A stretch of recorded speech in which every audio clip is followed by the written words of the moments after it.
So రాబోయే రోజుల్లో దీన్ని ఎట్లా మీరు ముందుకు తీసుకెళ్లబోతున్నారు? ప్రస్తుతం మా దృష్టి అంతా ఎస్సీ వర్గీకరణను అమలు చేసుకునే క్రమంలో రేవంత్ రెడ్డి గారి ప్రభుత్వం మీద ఒత్తిడి తీసుకొచ్చే ప్రయత్నంలో మేమున్నాం. వాళ్ళు షమీం అఖ్తర్ గారు హైకోర్టు మాజీ జడ్జితోనే ఒక కమిషన్ వేసిండు. ఆ కమిషన్ ప్రజల అభిప్రాయాలు స్వీకరిస్తున్నది. అనేక సంఘాలు పోయి వినతులను అందజేయడం జరుగుతున్నది. దాంతో పాటుగా ఒకవైపు మొన్న 11,062 టీచర్ పోస్టులు ఎస్సీ వర్గీకరణ లేకుండా రేవంత్ రెడ్డి ప్రభుత్వం భర్తీ చేసింది. దానివల్ల మాదిగ సామాజిక వర్గానికి తీవ్ర అన్యాయం జరిగింది. ఆ అన్యాయాన్ని జరుగుతున్న క్రమంలో మిగతా ఉద్యోగాలన్నీ నిలిపివేయాలి. ఇప్పటికే ఆయన ఇచ్చిన మాటకు విరుద్ధంగా 11,062 టీచర్ పోస్టులు భర్తీ కావడం వల్ల మాదిలకు అన్యాయం జరిగింది.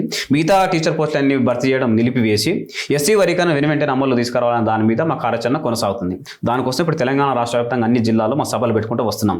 ఒకవేళ ఎస్సీ వర్గీకరణ మీద వెంటనే నిర్ణయం తీసుకొని దాన్ని రేవంత్ రెడ్డి గారు వేగవంతంగా అమల్లో తీసుకొస్తే దాన్ని మేము స్వాగతిస్తున్నాం. ఒకవేళ అమల్లో తీసుకురావడానికి నిర్లక్ష్యం చేస్తే రేవంత్ రెడ్డి ప్రభుత్వం మీద ఒక మరో భారీ ప్రజా ఉద్యమం నిర్మాణం కాబోతుంది. ఎంఆర్పిఎస్ మీద ఉన్న మరో విమర్శ ఏంటి అంటే ఈ వర్గీకరణ అవ్వడం కంటే ఎక్కువ దీని వెనకాల రాజకీయం చేస్తున్నారు అని. సుప్రీంకోర్టు ఒక జడ్జిమెంట్ ఇచ్చింది, రాష్ట్రాలు చేసుకోవచ్చని. సైలెంట్గా పని అయ్యేలాగా చేసుకోకుండా మాలలు తాస్పాముల కంటే భయంకరంగా దాన్నైనా నమ్మొచ్చు కానీ మాలలు నమ్మలేమని, మాలలు మనువాదులని ఇలాంటి స్టేట్మెంట్స్ ఇచ్చి వాళ్ళని అనవసరంగా రెచ్చగొట్టిండ్రా అన్న ఒక విమర్శ వస్తుంది. అసలు త్రాచుపాము అని కృష్ణమాదేవ్ గారు కానీ అది వాళ్ళు సృష్టించుకునే అది ఇప్పుడు కాదు అనేది.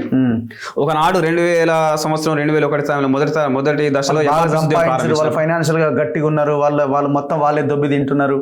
ఇవన్నీ స్టేట్మెంట్స్ మందకృష్ణ నుంచి వస్తున్నాయి అన్నది వాళ్ళ త్రాచుపాములు అనే దాన్ని కృష్ణమాదేవ్ గారు ఏనాడు మాట్లాడలేదు. అది వాళ్ళు వర్తింపజేసుకొని వాళ్ళ సామాజిక వర్గాన్ని రెచ్చగొట్టడం కోసం వాళ్ళు సృష్టించుకునే నినాదం తప్ప కృష్ణమాదేవ్ గారు ఏనాడు ఆ మాట మాట్లాడలేదు. రెండోది మనవాదులని బరాబరిగా మాట్లాడినాం. 30 ఏళ్ళు ఇంత పెద్ద ఎత్తున పోరాటం చేసి సుదీర్ఘమైన పోరాటం చేసి చివరికి సుప్రీంకోర్టు ద్వారా సాధించుకున్న తర్వాత కూడా వాళ్ళు అడ్డుపడుతున్న విధానాన్ని పరిశీలించిన తర్వాతనే వాళ్ళ మీద మనవాదులు అని చెప్పి మాట్లాడడం జరిగింది. సో దాంట్లో మనవాదులని అన్న దాంట్లో మేమేమో మాత్రం వెనక్కి తగ్గం, మేమేం దాని విషయంలో బాధపడం, దాన్ని వాళ్ళు రెచ్చగొట్టినట్టేం కాదు. నా పాయింట్ ఏంటంటే వాళ్ళు ఏమంటున్నారు, మా పోరాటం మాదిగలతోని కాదు, మా పోరాటం ఎంఆర్పిఎస్తో మా ఫైట్, ఎంఆర్పిఎస్ఏ మొత్తం పరిస్థితికి కారణమైంది కాబట్టి ఎంఆర్పిఎస్తో మా పోరాటం అని వాళ్ళు అంటున్నారు. మీరేమంటున్నారు, మాలలందరూ మీ మనవాదులందరూ లేదు, మేము కొందరిని అన్నాం, ఎవరైతే వ్యతిరేకిస్తున్నారో వాళ్ళని మీరు అన్నారు. మీ ఇద్దరు ఇస్తున్న స్టేట్మెంట్స్తోనే రెండు కులాల మధ్య కొంత వైరుధ్యాలు వైషమ్యాలు వచ్చే పరిస్థితి కనబడట్లేదా? నేను ఒకటే ప్రశ్న అడుగుతున్న వాళ్ళను, మాలల్లో ఏబిసిడి వర్గీకరణ సమర్థించే ప్రజాస్వామికవాదులు కొంతమంది ఉన్నారు. మాదిగల్లో వర్గీకరణ వ్యతిరేక ఒక్కరిని చూపెట్టి మనం మాలల్ని 100% యునామస్గా మాదిగ సామాజిక వర్గం ఎస్సీ వర్గీకరణ కోరుతుంది. ఇందులో ఆవగింజంత భేదాభిప్రాయం ఎవరిలో లేదు. 100% చెప్తున్నాం. మాలల్లో ఎస్సీ వర్గీకరణ కోరుకునే కొంతమంది ప్రజాస్వామికవాదులు, కొంతమంది అంబేద్కర్ వాదులు ఉన్నారు. వాళ్ళని మేము గౌరవిస్తున్నాం. మేము మాల సామాజిక వర్గాన్ని మొత్తం ఎప్పుడు ఏనాడు ఏ విషయంలో దూషించలేదు. ఎస్సీ వర్గీకరణ వ్యతిరేకులను మేము మనవాదులు అంటున్నాం, ఎస్సీ వర్గీకరణ వ్యతిరేకులు మాకు శత్రువులు అంటున్నాం, ఎస్సీ వర్గీకరణ వ్యతిరేకులు అంబేద్కర్ భావజాలని వ్యతిరేకులు కాబట్టి మాకు వ్యతిరేకులం నేను చెప్తున్నాం. ఈ విషయంలో ఏ మాత్రం తేడా లేదు. దీన్ని ఇంకో రకంగా వాళ్ళు భావించుకుంటే మేమేం చేయలేం. మేము మొదటి స్పష్టంగా ఉన్నాం.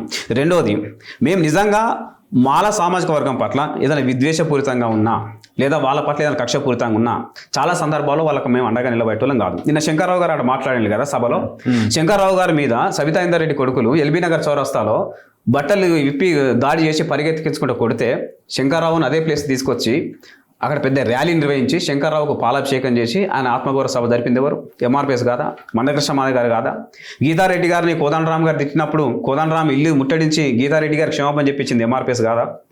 ప్రణయ్ మిర్యాలు కూడా చనిపోతే మాల సామాజిక సంబంధించిన వ్యక్తి లవ్ కేసులో ప్రేమ వివాహంలో కులాంతర వివాహంలో చంపబడితే ఆయన కండంగిలో కూడా రాష్ట్రంలో పోరాటం చేసింది మందకృష్ణమాదేవ్ గారు కాదా? ఇట్లా చెప్పుకుంటూ పోతే మాల సామాజిక వర్గం కోసం, సాధారణ మాలల సామాజిక వర్గం కోసం వాళ్ళకి అన్యాయాలు గురైనప్పుడు, అత్యాచారాలకు గురైనప్పుడు, అవమానాలకు గురైనప్పుడు వాళ్ళకి అండగా నిలబడ్డది ఎంఆర్పిఎస్ ఉద్యమం, మందకృష్ణమాదేవ్ నాయకత్వం. మేము సాధారణ మాలల్ని సోదరులుగా భావిస్తున్నాం. ఎవరైతే ఎస్సీ వర్గీకరణ వ్యతిరేకంగా మాట్లాడుతున్నారో వాళ్ళని మేము అనువాదులుగా చూస్తున్నాం. ఈ జాతి లక్ష్యానికి అడ్డుపడుతున్నారు కాబట్టి, అంబేద్కర్ భావజాలానికి, అంబేద్కర్ ఆలోచనకు వ్యతిరేకంగా పనిచేస్తున్నారు కాబట్టి మేము వాళ్ళను మనవాదిగా భావిస్తున్నాం, వేరే విషయం కాదు.